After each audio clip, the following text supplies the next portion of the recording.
My job is to somehow make them curious enough or persuade them by hook or crook to get more aware of themselves and where they came from and what they are into and what is already there, and just to bring it out. This is what compels me to compel them, and I will do it by whatever means necessary. Welcome to the Black Girls Heal podcast, where we talk about healing our intimacy disorders, unresolved trauma, and building a healthy relationship with first ourselves and then others. Every episode, we will talk about advice you can apply today to break unhealthy patterns and grow in your self-worth. I'm Sheena Lachey, love addiction coach and trauma specialist. Let's begin. Hello, and welcome to the latest episode of Black Girls Heal. I'm so happy to be with you again today.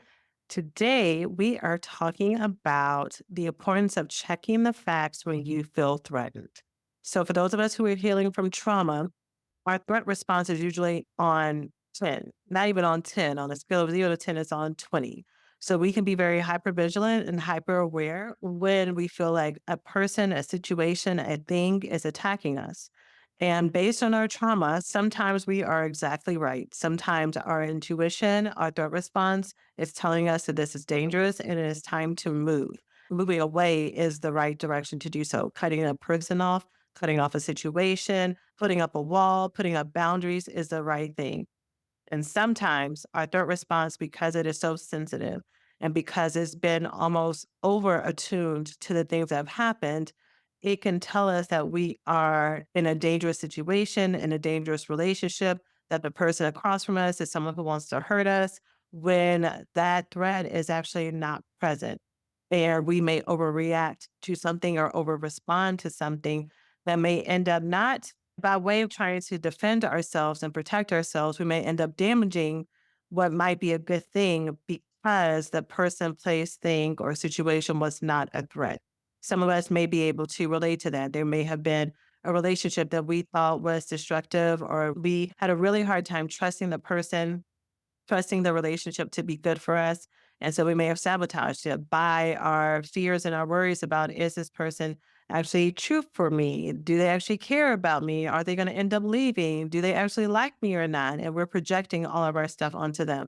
Same thing with a situation, an opportunity, running away from opportunities that may have been good for us because we're projecting our own fear of it not working out or something being too good to be true, so on and so forth. So for today's episode, I'm going to be talking about the importance of checking the facts as a skill. So there are actual steps to checking the facts that I'm going to go over for us today. Talk about what this looks like when we are in conflict with others, and also talk about next steps to use if this is something that you find helpful for you. So let's go ahead and jump on in.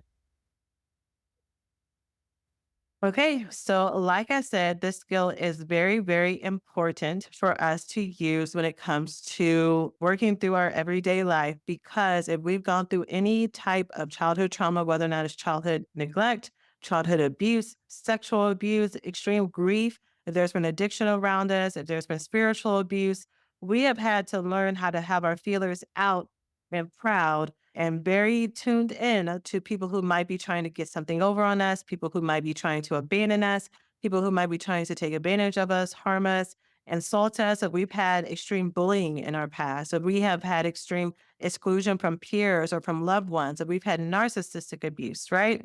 What may have happened, especially if we have been people pleasers in the past, is by way of us learning how to defend ourselves, we become very hyper aware when someone may be a threat. And so sometimes, like I said in the intro, it is exactly right. And sometimes we may have a hard time finding the balance in that. So there is a skill that's called check the facts. It is from a type of therapy called dialectical behavior therapy. Some of you know that in my training as a therapist, this is one of the therapy models that I was trained in. And dialectical behavior therapy is the leading model, or has been one of the leading models, for those of us who have trouble with or have had difficulty with regulating our emotions. So whether or not we find ourselves being very sensitive to things that happen, and it doesn't just mean threat, it means that we may feel our sadness very deeply. We may feel our grief very, very deeply. We may feel our joy very deeply, right? We feel our emotions very intensely, but it's hard for us to regulate them to make decisions based on what is going to be in our best interest.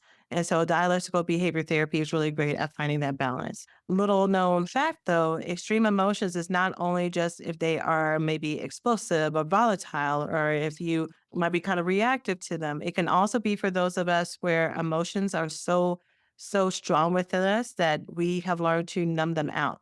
So we don't really feel much of anything because if we do tap into the feelings, there would be so much behind it. So we might feel a lot of apathy. We may find that when something happens, we go cold, we go flat, we freeze.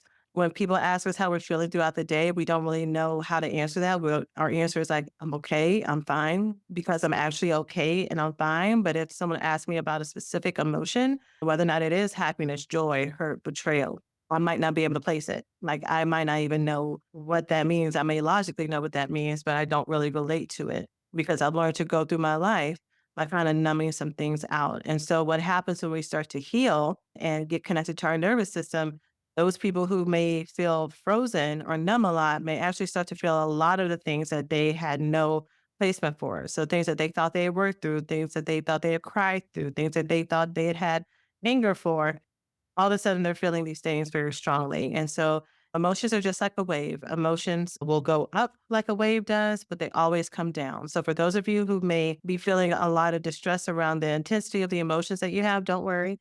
Emotions will always work their way out as long as you feel them. The more you try to fight against your emotions, compartmentalize them, logically outthink them, set them to the side, that's when the emotions keep coming. Why can keep coming stronger? Because you're not allowing yourself to feel your way all the way through the emotions. The name of this skill is check the facts. And I really, before I give this overview, my goal in talking about this is not just our emotions in general, it really is in conflict. I've had a lot of very recent experiences, myself personally, and with a lot of people that I've seen around me, where if you go off what you think to be true, it is very easy to plant an atomic bomb in a place where there's no war zone, right? There's a green meadow, but I come in guns a blazing, right? And I have learned in the very recent past that there have been so many incidents with people, with situation, with places that I was sure that there was a threat. You know, I've said this before many times in this podcast. I know that my discernment is really strong. I know that I have really great intuition. I know that I'm very much spiritually inclined.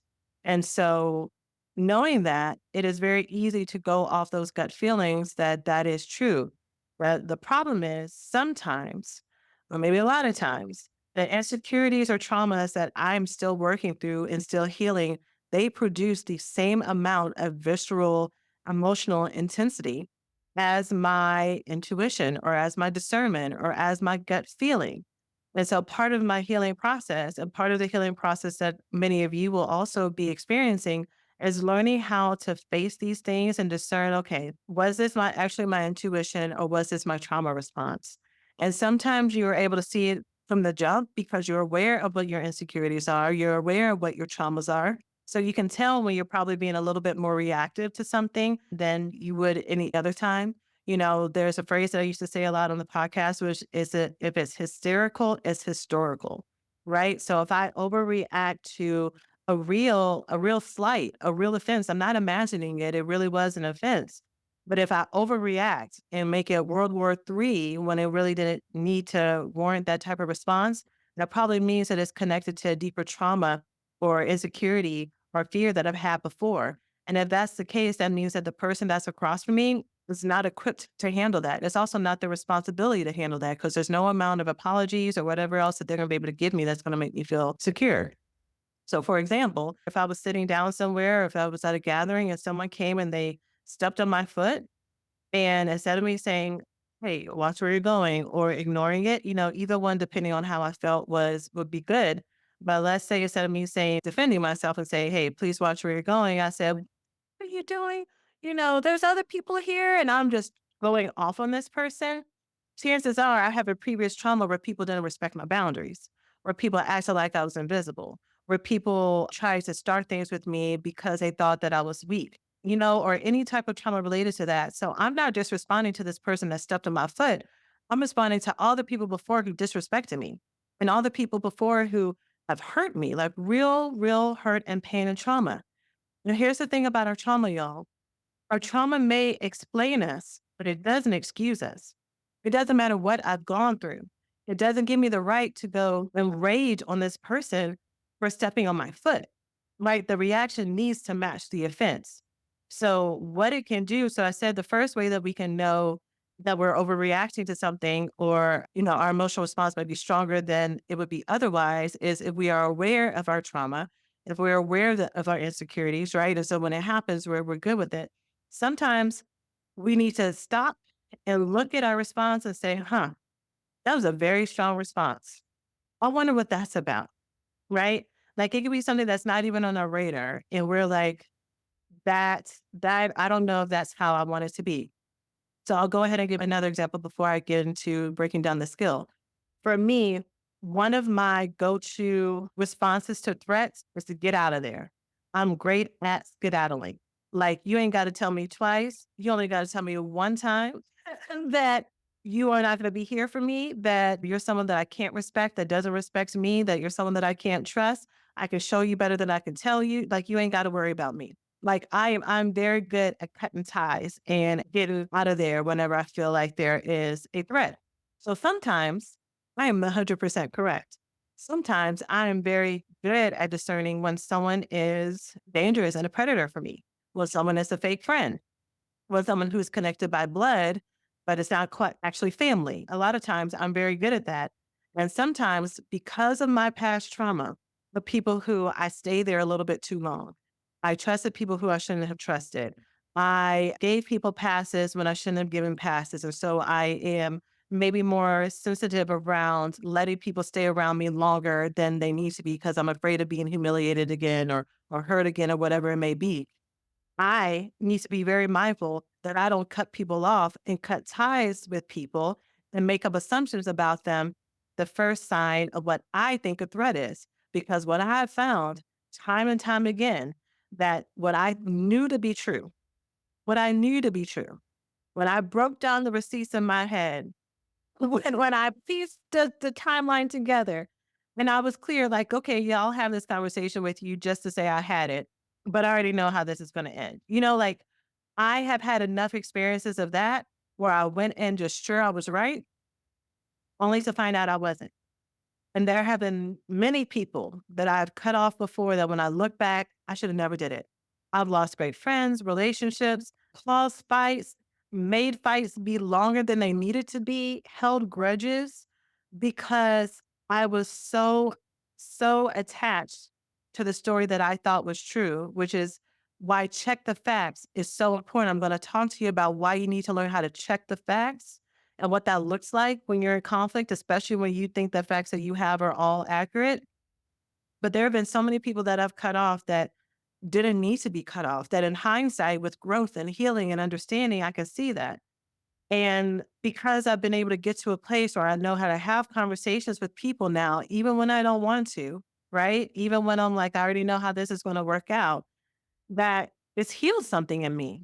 Because if you live your whole life very attuned to this threat response that people around you are going to hurt you, harm you. You always have to keep your eyes out, right? No matter how many positive affirmations you tell yourself, there's still something in the back of your mind that's like, okay, but you can't trust everybody, right?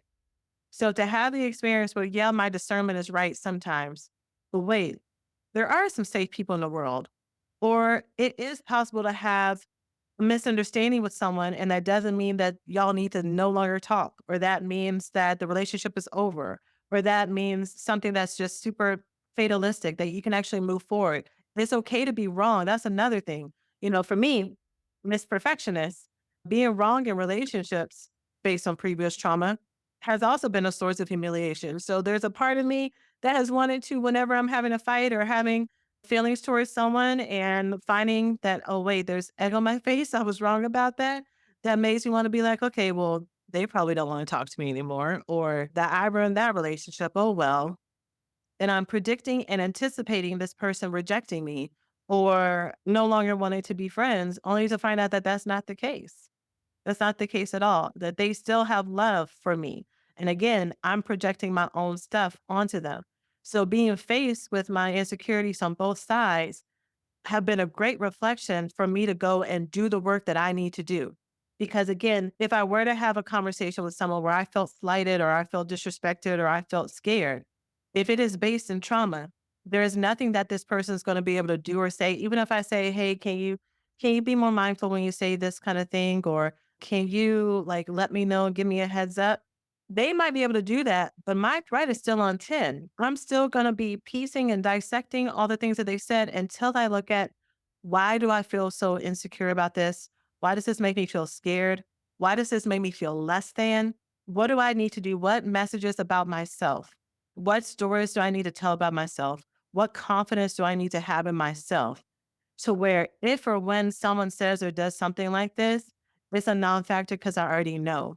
Or better yet, I'm able to blow it off.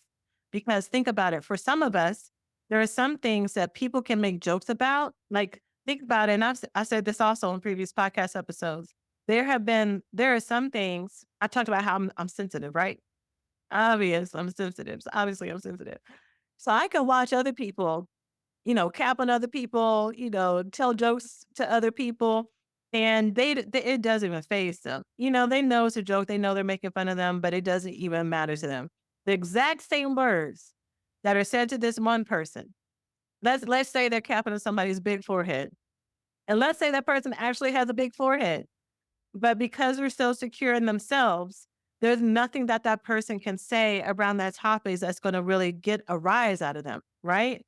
But if someone came to me and let's say that I had an insecurity about the size of my forehead, the exact same words, because I don't know who I am, it is going to get a rise out of me, right? Because of the story that I make up about it. So you're telling me that because you don't respect me, because you don't like me, because you want to embarrass me in front of all these people, because you want to make me feel less than, because of blah, blah, blah, blah. And I get very, very big in that because that's what people have done to me before. So this is one of those situations where multiple things can be true. It could be very true that I'm a sensitive person. It could be very true that it's not my sense of humor to cap on people. It can be very true that in the past, people have said jokes to me to make me feel very small to benefit how they looked in the room, right? All those things can be true. And it can also be very true that this person on the other side of me is otherwise someone who is very safe. So if I go and rage at this person for all the things that 20 years of people before did to me, that reaction is not going to match. Versus if I were to say, hey, not too much on my forehead, right? I've shared my boundaries. I've said what I wanted. And I now have a place where I can go and work on the pain from my past to clear that out because that person is not going to be able to do enough penance and healing to make me feel better. Does that make sense? Right? So let's talk about checking the facts, what this actually looks like, what this will look like if this is working within a situation with another person. And then if you do happen to be like I've said before, I can relate to having egg on my face, realizing that I did the wrong thing, realizing that I was in the wrong, or realizing that two things were true. Like you crossed the boundary, and also my reaction didn't match the situation. And this is a relationship that I would like to repair versus just drop and lose, right? Because maybe I've spent a lot of time and heart and energy trying to make this relationship good, right? So I have a part in repairing this. So let's talk about it. So checking the facts. When you learn about checking the facts, there are 8 steps that are discussed. And you want to check the facts when there's an event that happens, then you have some maybe negative or challenging thoughts about it, which then gives way to maybe negative emotions. Or there can be an event or a situation or a conversation that happens, which makes you feel a certain thing, and then makes you have negative thoughts about the person, about the situation, about yourself, right?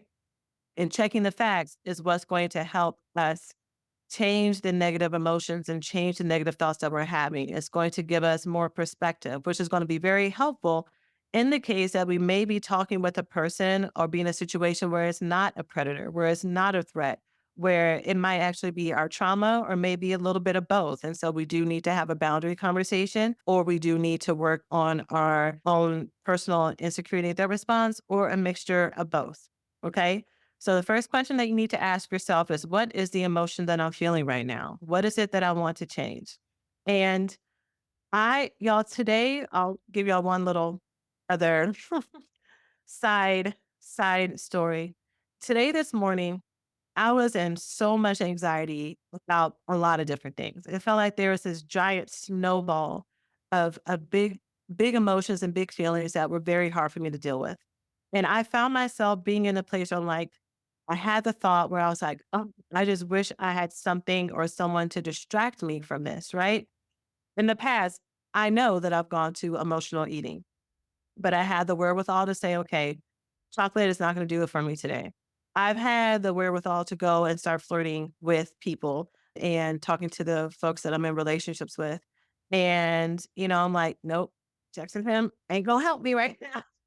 I the feeling of, whatever spiritual mentor or person who I feel like is more aligned to God than me in the moment if I'm feeling very detached, pastor, whoever it may be. I I've been like, man, I need to get a session with them, talking to my therapist. Like I've had all of that. But today I was like, okay, let me try to do this myself. And so I went within and I did a whole lot of journaling and self-talk and prayer and meditation. And at the end of it, these big emotions that I did not believe, I thought I might be able to get to a place where, I'm feeling overwhelmed with the emotions and I feel like I can't function, that I would get to a place where like, okay, I feel them very strongly. So I'll just wait until, Wednesday when I have my next session, or I'll just wait until such and such gets off work, or I'll just wait until, I finish this project so I can go out and give myself a sweet treat or whatever it may be. I actually got to the place where I felt very free, completely free, encouraged, and happy, y'all. Happy and hopeful and empowered and crystal clear. I'm telling you this after step one, because for some of us, the first step being asking yourself what emotion that you want to change may seem like too simple. It may seem like this turning to yourself and doing this self-examination, especially because a lot of the things I'm going to say after this are going to be about talking to yourself and getting connected to yourself. And if you're very used to finding solutions outside of you, externalized solutions, it's going to be the last thing you want to hear. And it's going to feel like it's not going to work as well as the other stuff. And I'm telling you this because I know that I know that I know that I know that you can find the same, if not more relief, actually, probably more relief within coming within yourself, learning how to connect within yourself as you can in your external relationships as well. Your external relationships and your hobbies and all your tools, they are extensions of you. You have picked really great people who are great at consoling you and advising you and supporting you because of what you have inside of you, right? That was your own internal magnet that found people to mirror back to you the solutions and answers that you have access to. And all they're doing is reminding you of your power. All they're doing is reminding you of how amazing you are. All they're doing is reminding you of your purpose and your strength, right? Like they're not giving you anything that you don't already have. They're reminding you of what's already present, right? So as you do your internal healing, as you do your self-healing, you're just being returned back to you. Your trauma, the people, the insecurities, the pain, they have distanced you from that truth, from the truth of who you are, right? So if you have me or any other healer or any other coach or any other therapist or any other person that's telling you to go to yourself, it is not something just light and fluffy. It's not just because it's the trend, right now where there's so much about inner child work and self-healing and, manifestation, all that other stuff and getting connected to your thoughts. We're hearing it everywhere because there's truth to it.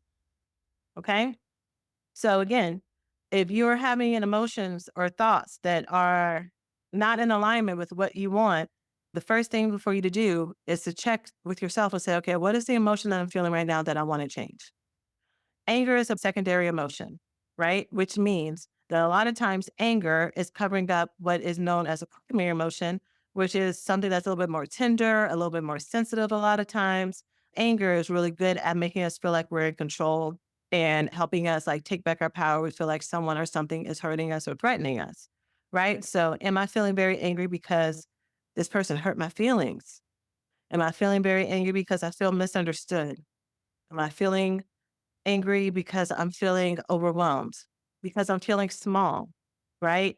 because I am feeling betrayed, because I'm feeling disappointed and hurt, because I'm feeling sad, because I'm feeling little again, and these are words, of course, related to like inner child feelings and stuff. But what is happening? Am I feeling ashamed? Am I feeling embarrassed? Am I feeling out of control? Am I embarrassed by my own reaction? Am I embarrassed by the fact that this person saw something in me? I'm feeling exposed. So now I'm angry, right? I'm feeling so vulnerable right now. What's going on here? Okay. Then the next step in checking the facts is to ask yourself, what is the event that is prompting my emotions? So in DBT, because remember, is based in helping those of us who may struggle with our emotion regulation. And, you know, more likely DBT is used for people who, if they feel something, then it must be true. And so a lot of DBT is teaching people how to have a wise mind, which is a balance between thinking with your emotions and your logical mind, you know? And some of us can feel like we're super logical, but that logic is because you have operationalized your trauma and you have made it so that 1 plus 1 equals 3 or one plus yeah, 1 plus 1 equals 3 or 1 plus 1 equals 2. But there are some situations where there's a different factor involved. And so you don't realize that the equation has changed, right? And so based on your own trauma in your past, again, you think that you're seeing things super clearly because you are maybe a little bit more, I don't know, I know it's a different word other than logical, like you're a little bit more mathematical about it. You're more scientific about it. Again, especially talk about my avoidance all the time with the receipts. I talked about that myself. Like I will put together the timeline and everything. And logically, when I'm talking to my friends about it, they did this, they said this, and I said this. So obviously this is what they meant. And that's why I'm not talking to them no more. And my friends are like, okay, Sheena. Or my body worker is like, okay, are there any other perspectives? What? Did you not just hear a story that I told you? I just broke it down to you very clearly. You're trying to tell me that this is not what they meant, and this is not what was said, and this is not what they did. And they're like, yeah, that's true. And then I'm getting agitated because I'm like, how are you sitting there trying to give me devil's advocate instead of agreeing with me? But come to find out, your girl who's very logical and supposedly and does this for a living can be wrong. So we can all learn from just taking a step back and looking. We can't lose anything by looking at the situation and getting curious about our emotions and thoughts. Those of us who may be afraid of doing that, it may be because, maybe like me, you have had experiences where you try to give people the benefit of the doubt. You try to be merciful, you try to give grace, but you end up giving grace to people who are predators. And you're very afraid of that happening again. So, what do I do if that's my response, if that is my history? That is not that I double down on being protective because again, my scanner is off. My filter is off. It is hard for me to tell who is friend or foe, period. Everyone becomes a foe until proven otherwise. And when that's your filter, it's very hard, if not impossible, for someone to be proved to be a friend. And if they are, it is very quick for them to go back into the I don't fuck with you category, right? And so the work is with myself. The work is going back to that little girl or young teenager or young woman who was hurt and betrayed and taking care of her in the ways that I should have been taken care of, talking to her in the ways that she should have been talked to, soothing her, comforting her, telling her that it's going to be okay, or telling her, sitting with her when it's not okay, and not trying to rush her through her feelings, letting myself grieve through that. That's the only thing that's going to make that threat response not have to be as strong because all that comes from being a time in your life when you were not heard. All of us who have a super high threat response, it is because we've had a period of time in our life where someone did not hear us, when we had to be our own protection. We had to be the one who looked out for ourselves. We had to be the one who found our own tips, tools, and tricks to help us be ahead of the game. And like I've already said like 15 times already, for a lot of us, that scanner is good. It is. I'm not gonna knock that for a lot of us, our scanner is probably on point. But this skill is for the times when our scanner might not be on point.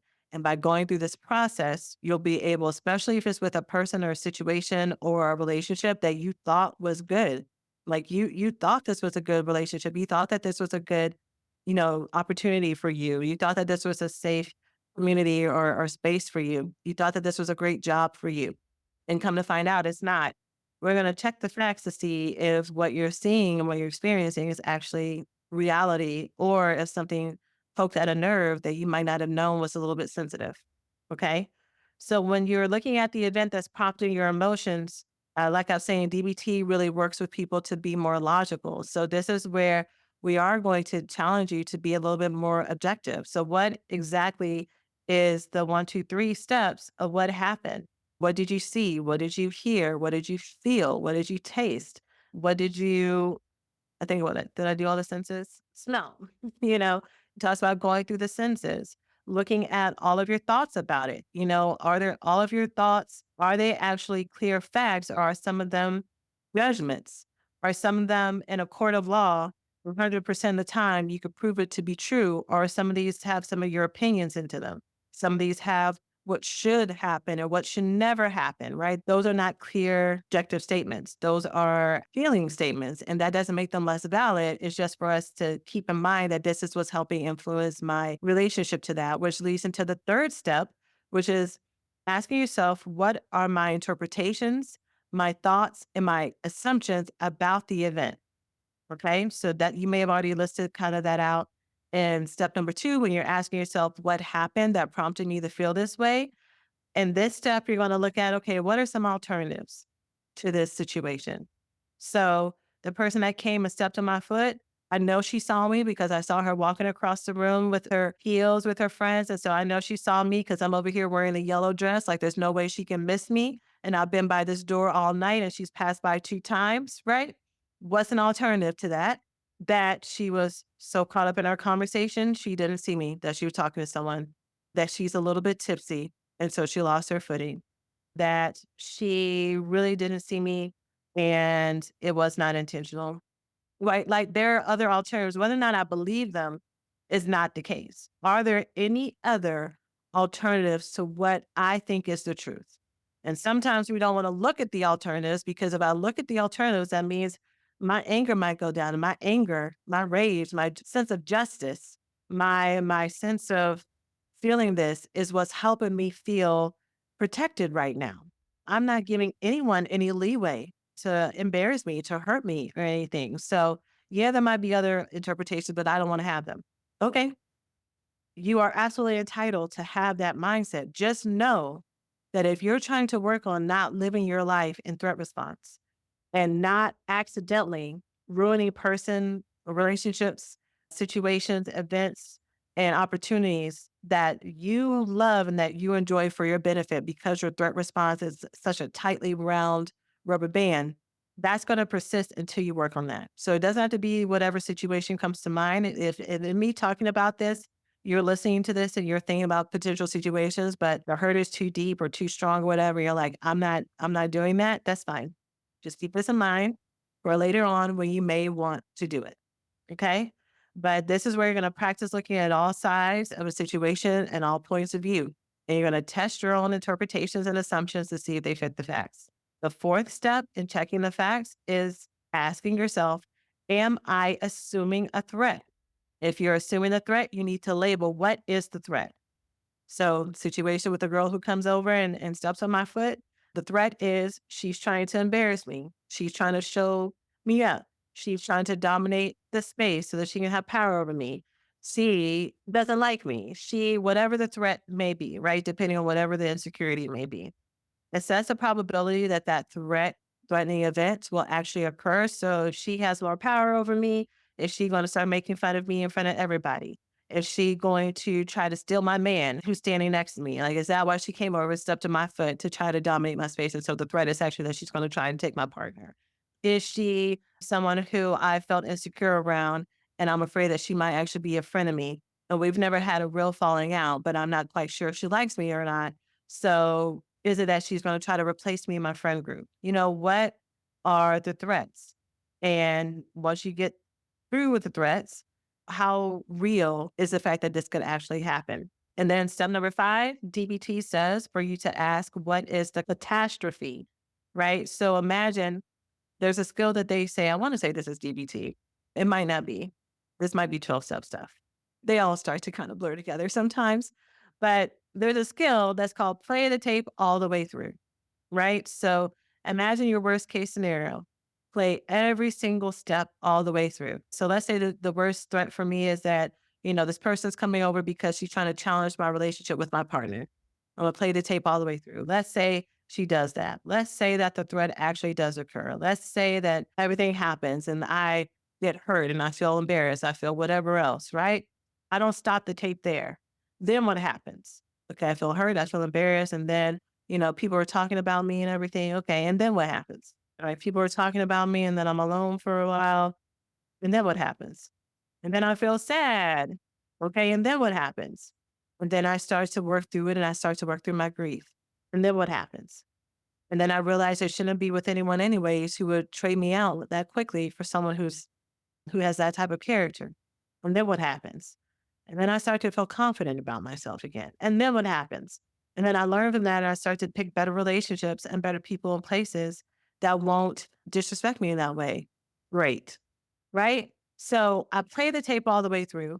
I play through the worst case scenario and I find out that even in the end, even if the worst case scenario happens, I'm good on the other side. I've said this before, y'all. Everything is working for our benefit. As painful as it is in the moment, sometimes the hindsight is, not even 2020, it's 40/20. Isn't that like what is better than eagle eyesight? You know, what it says, man's rejection is God's protection. Like we need to get to a mindset that where we understand that moving towards these things, even if it's painful, sometimes it is the best gift that it can give us, right? But in the case of checking the facts, once you get to the other side of this and you get this relief, it will lessen the intensity around it. And you might actually get a little bit more clarity about it because step number 6 for check the facts is does my emotion and or intensity fit the actual facts? Okay. So here's where I'm going to remix it. I know I said there are 8 steps, there are actually 6. Here's where DBT says for you to assess if it fits the facts. This is where I feel like many of us go wrong. This is where I can go wrong. This is where a lot of us with our very sensitive threat responses can go wrong. Because this whole process, even though I pumped it up and like said how great it was from the beginning, I do think that there's a fatal flaw in here, especially if this is related to conflict that you're having with somebody else. The fatal flaw is that I went through every single step and all the different interpretations and all the facts on my own. I was the beginning, middle, and end of the interpretation and of the filter of what happened and why it happened and what their intentions were. So even in that, I'm limited. If I don't have any concept that someone could have any positive intentions, that there could even, there's a possibility that whatever happened could be not malicious or not disrespectful. Like there's no way in the world that that's even a possibility. My brain cannot conceive of that, right? Which is why I've given several examples of how I've been able to break down conversations in the past and tell other people, and my equations were right. It equals that it's time for them to go bye-bye. It's time for them to be on block, or actually I don't block people who, yeah, I there's not anyone that I can remember blocking who wasn't like literally crazy and went like stalker level. But yeah, that they need to be people that I'm just non-responsive to because of the interpretation that I had until I had a conversation with them to check the facts. This is a skill that I'm constantly telling my students and my clients to do. And it is the one that like is pulling teeth because nobody wants to do it because either everyone feels like they're right. Asking this question is too vulnerable. They don't want to get disappointed. They are afraid of conflict. They have already made up their mind of who this person is and why. So it's easier for them to just like be in their cutoff zone. But you don't know what other people are thinking. You don't know their intentions. You don't know the reason why. And you just purely, you don't know everything. There's no one in this world who knows everything. And the only way that you're going to get the information is to check the facts. So what does that look like? Very simply, it is, hey, when you said that, did you mean it this way? when you said this to me, what did you mean by that?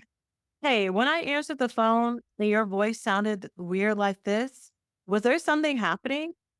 Hey, when we were supposed to hang out the other day and you canceled at the last minute, what happened there? What was that about? Hey, when you said that we could go to the girls' trip together, but then you backed out at the last minute, what happened there? What you don't hear me saying in these questions is my interpretation. So when you backed out of the girls' trip, I thought it was because was it because you were mad at me or was it because you don't want to be friends anymore? Now here's the thing, before I keep going in those examples. If you're just starting out, check the facts. If that's the best way that you can do it is to put in what your interpretation is, that's fine. But doing it more open and neutrally is better because sometimes it can be better because it allows the person to have the openness to answer the question. In all those situations, depending on if you may have some insecurities that are related to that, you can probably hear where my mind would have gone to with whatever situation it was. All those situations probably hit on abandonment wounds, rejection wounds, maybe hit on ways that you may have been judged or ostracized in the past. Maybe you hit on ways that you were misunderstood before. Maybe you've had relationships with people who you were very close with. And then as soon as you started to let go and trust them, then you started to drift apart, right? And little small things would happen. And so now you're very kind of hyper vigilant to that, you know? So if I'm going by my past traumas, and not only my past traumas, but my interpretation of that, in my life, people have always left me, and this is the pattern. This is whatever is happening. So I go through my whole life thinking that that's a pattern when what might just be happening is that person may have had, I don't know, a stomach bug right before dinner that night, and it had nothing to do with me. It could be that that person had just been to 3 different weddings and then had to help pay for their mama's surgery, so they didn't have the money for the girls' trip. It could be that this person, right before she answered the phone, her boss sent her a nice, nasty text. And so she was in a mood about it, right? And it had nothing to do with whether or not she wanted to hear from you or not. But when we go off our interpretations, when we go off the ways that we've been hurt before, and we don't ask people questions, we pile them back in with all the people who've ever hurt us before. And because we didn't check it then, because we didn't get clarity then, and we said, okay, I'm just going to get over it, I'm not going to make a big deal about it. It might be something that's easy for us to forget and it's no longer top of mind. And now it becomes one of many new offenses. Because now I've clocked you. Not only were you someone who was safe before, you've hurt my feelings. I'm not going to tell you about it. You're not going to stay as someone who's safe. You're over here in the unsafe category. So now everything you do, say, and don't do and don't say is going to be through the I can't trust you. And I'm just waiting for you to give me enough evidence for me to fully drop you, cut you off, curse you out, but not feel anything about it. Right.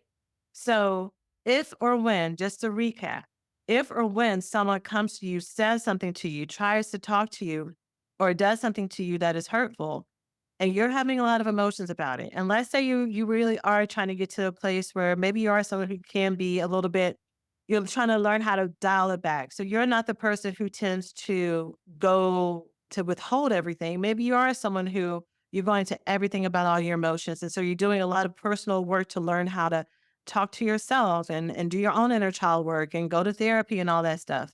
But you're doing all that and those emotions are still there. It is okay for you to go and check the facts with this person and say, hey, when this happened, is this what you meant by it? Or tell me more about that. Is this what you meant? And to get more information. And then once you have that information, then you can make a decision from there. Then you can ask follow up questions. Then you can say, okay, wow, because I thought that this is what you meant when you said that.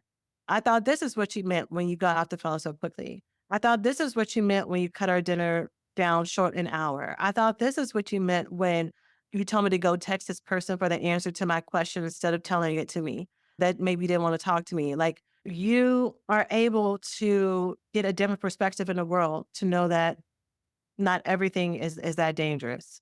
Now, I did promise to talk about what to do if you did go off with somebody or you did cut somebody off or you did whatever. that ended up threatening the opportunity, the situation, the relationship. The good news and the bad news is that it's just one step. But that step is the reason why it's the bad news is that it does involve you holding yourself accountable and making amends and saying, I'm sorry. This can be also really hard if in you realizing that you had a part to play.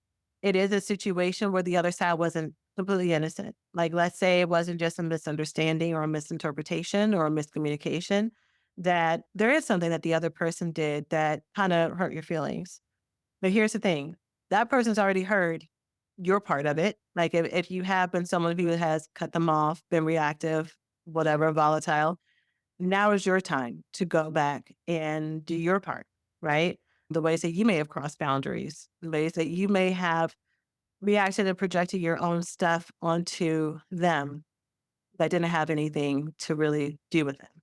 So for me, when it's come to me, relationships that I've kind of cut off in the past, because my go-to is usually to either disappear or go ghost on people and to not have a conversation. Now, I can't really think of any, let me knock on wood, y'all, before I have a podcast episode in 6 months where I'm talking about how to not go off on people. Lord, that's how lessons work, I think. Anyways, let me finish my statement. I'm an avoider when it comes to conflicts in that I make up in my mind what's happening. And like I say, you ain't got to worry about me. I can show you better than I could tell you. You don't want to talk to me? Good. Because I really don't want to talk to you. I need to talk to you. That's good. We have that in common, right? That's the direction that I'm going to go. So for me, it's about reinstating that relationship. It's about asking questions about what I thought I need to be true and getting more information about it. Now, luckily, not so luckily, no, luckily, especially for the most part, the place where I am right now, I can't sit on it. If I have any type of agitation when it comes to any of my relationships, I'm not going to go weeks out. Like I need to have reconciliation. I need to have understanding now. Depending on how close we are, you may get a phone call at 1 o'clock in the morning. Like we need to talk about it now because I need to understand. I just can't hold the stress of my body. And if I feel like I've been making space and not being fair, I'm going to apologize for it, you know, or I'm going to say it out loud or depending on the situation, because sometimes, sometimes when you're making amends, y'all, I'll say it this way. Sometimes when you're making amends, you want to make sure that the amends are apologies are for the other person, right? Like they're for you to be self accountable. But also, if you're making amends, it's supposed to be a repair action for the other person. So if I go to making amends with someone and I'm saying things that are going to actually cause them more distress, right? Like if I go through say I'm going to make amends with someone and I go through a list of all the bad thoughts I had about them and all the things I said about them to other people, how is that helping the amends process? How is that helping them feel better? That's more about me. They don't need to know any of that. All they need to know is, hey, I am so sorry that I didn't believe the best in you. And, I'm sorry that I didn't come to you first and I talked to other people about it, and I want to do better about that. But I needed to talk to you about it first. Like that's what they need to hear. They don't need to be destroyed as you're trying to repair the relationship. Okay. So that is it, y'all, for today's podcast episode. I hope that this was helpful. I haven't had one of these instructional, this is how you have this type of conversation, this is how you have this type of talk episode in a while. So I hope that this is something that y'all can bookmark and share and come back to when needed. Of course, this is not for every situation. Again, like I said at the top of the episode, this is for relationships that are with people who are available, who are healthy, people, relationships, and situations that you trust and that have been otherwise been very good for you. And you want to check the facts on this to make sure that the threat that you think is there is actually there. This is not necessarily something that you want to do. I mean, you can do it when it comes to people who are, predators or narcissists or someone in your life. But here's the thing about those folks. Those folks are so good at tripping you up and making you think that everything is your fault already that you checking the facts is probably just going to reinforce the amount of emotional abuse and neglect that they have on you and the ways that they're already kind of projecting and blaming you for all their own bad behavior. So make sure that in your desire to check the facts, that if you're dealing with someone who is unavailable, predatory, narcissistic, that you are doing this check the facts with somebody else who's outside the situation, who can help you see the situation more neutrally and clearly and give some credence to what they're saying. Okay. So that is it for now. I'm sending you all so much love, and I look forward to seeing you in next week's podcast episode.